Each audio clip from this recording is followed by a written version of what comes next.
بسم اللہ الرحمن الرحیم۔ سپر سٹار ماہرہ خان اپنی دوسری شادی کے وقت جوان سالہ بیٹے کے ساتھ رہنے اور بطور بیٹا اپنی والدہ کو دلہن کے طور پر رخصت کرنے پر بات کرتے ہوئے جذباتی ہو گئی۔ ماہرہ خان نے اکتوبر 2023 میں دیرینہ دوست سلیم کریم سے دوسری شادی کی تھی۔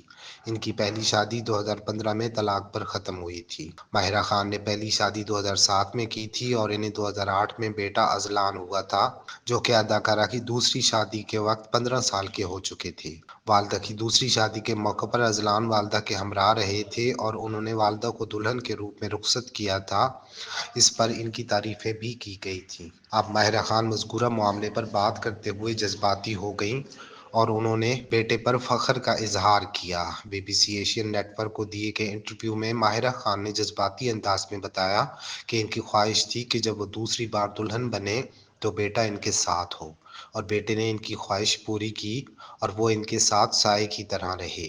اداکارہ کے مطابق ان کی خواہش تھی کہ بیٹا ان کی دوسری شادی کی رسومات میں نہ صرف شریک ہو بلکہ وہ ان کی خوشیوں کو بھی منائے، اور بیٹے نے ان کی خواہشات پوری کی۔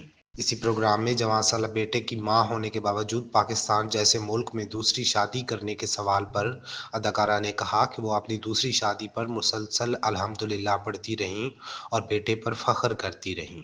اداکارہ کے مطابق دوسری شادی کے وقت انہوں نے یہی سوچا کہ انسان کی زندگی میں ہر چیز خدا کی مرضی سے ہوتی ہے اور اللہ کی مرضی انسان کی اچھائی اور بھلائی کے لیے ہوتی ہے۔